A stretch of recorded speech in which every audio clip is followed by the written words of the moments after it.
Star Wars Battlefront 2017 is now free on the Epic Games Store for 1 week. From the 14th of January to the 21st of January, you can pick up your copy. Today, we're going to be looking over some of the best classes in the game and how to use them to the best of their abilities.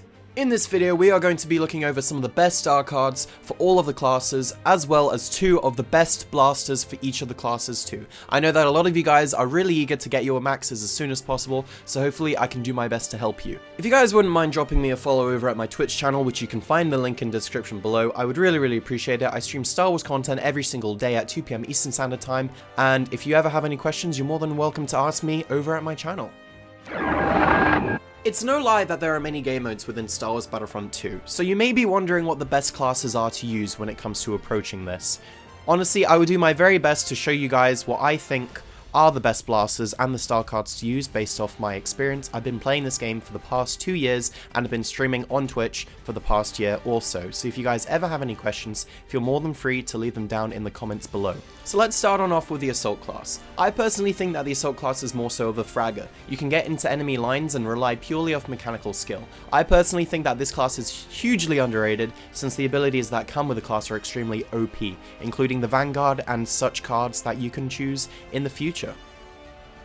Now getting on into the star cards, the first of which I'd recommend is the Bounty Hunter, helping you gain battle points at an increased rate. Secondly, you could choose Resourceful instead if you would like to have shorter recharge times, but this is honestly up to you. Improved Thermal Detonator is also another one which is up to you guys as well, but I'd personally recommend the Toughen Up card, which basically helps regenerate your health whilst this ability is active. The KILLSTREAK Vanguard is also an amazing card to have because this helps with your Vanguard.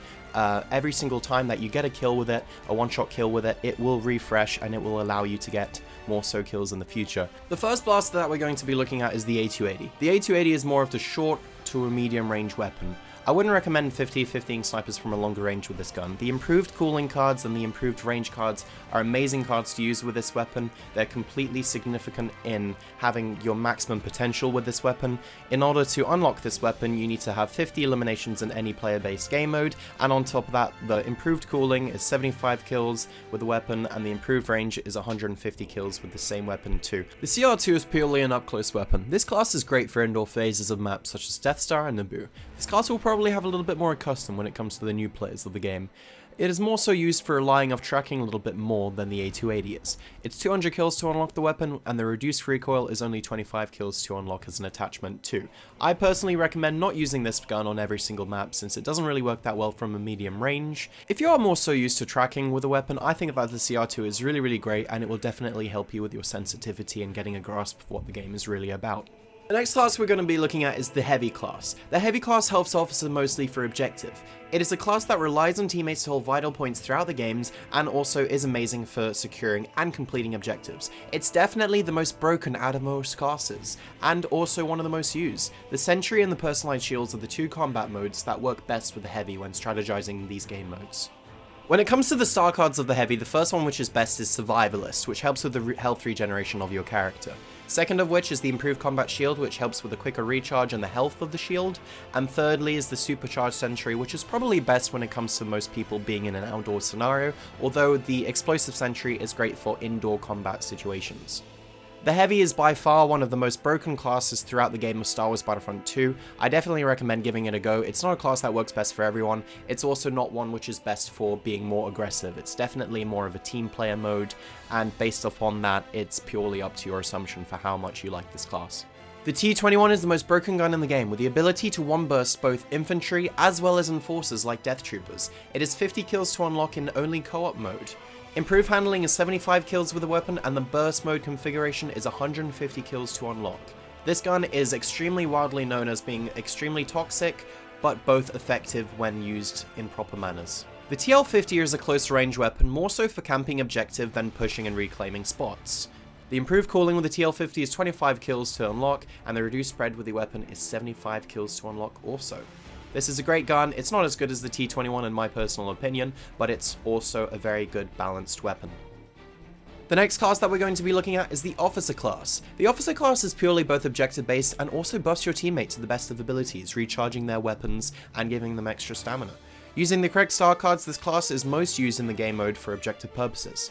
When it comes to the star cards of the officer, Survivalist is the best first card I'd recommend using it, which helps with health regeneration delay. Blast Command is also a great blaster cooling system to help nearby allies and yourself.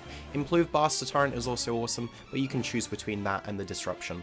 The SE-44C is by far the best officer blaster to use within Star Wars Battlefront 2. With both the rapid fire configuration and the improved cooling configuration, you'll be using this blaster to its fullest of potentials. It mostly works from shorter to medium ranges, although if you tap fire the trigger at a fast rate, you'll get a lot more accuracy comparing to the auto fire rate configuration. This blaster is 400 eliminations to unlock, the improved cooling configuration is 25 kills to unlock, and the rapid fire is 150 kills. The next blaster that we're going to be looking at is the S5 Officer Blaster with a reduced recoil and an improved dual zoom configuration. This blaster can be a one-shot headshot kill from a close range, medium range is a two-shot body shot kill, and the correct attachments with this gun is a three-shot kill at a long range. The S5 is 50 kills to unlock, the reduced recoil attachment is 25 kills to unlock, and the dual zoom configuration with the blaster is also 75 kills to unlock. I definitely recommend using this gun, it works at most ranges, pretty much for all maps as well. It's probably not as broken as the SE-44C is, but definitely worth giving it a shot. Finally, the Specialist class is very similar to the Assault class, which is usually consistent of plays that rely on positioning and semi-decent aim. This class isn't usually helpful to use on close quarter maps, so I definitely recommend using them for longer spread maps.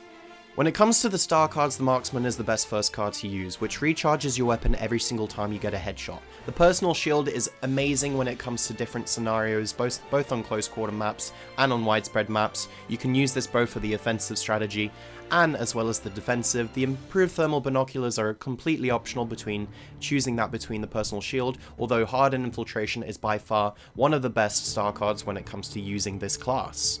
It does extremely well when competing against the Vanguard for the Assault class.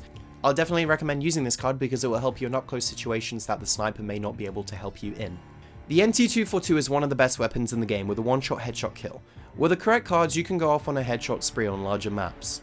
You'll unlock the NT242 with 400 eliminations in either co-op or any blaster-based game mode. Dual Zoom is 25 kills to unlock for an attachment, and the improved cooling attachment is 75 kills with the same weapon too. This blaster in my opinion is the most fun blaster to use in Star Wars Battlefront 2. I personally use it at all ranges, and it's pretty good at no-scoping also. It does take a little bit of time to get practice with the indifference between the Assault and Specialist sensitivities, although with a correct balance and a little bit more work at it, I do believe that you will be able to find the sensitivity that helps you most. Finally, the next blaster which we're going to be looking at is the A280 CFE. The A280 CFE is an extremely underrated weapon that can be used at many ranges, even close ranges. Be in mind, you will likely aggravate your enemies with this weapon. The A280 CFE works both at short to medium and long ranges. You can unlock it with 200 eliminations with the Specialist class. The dual zoom is 25 eliminations to unlock that configuration, and the burst mode is 75 kills also.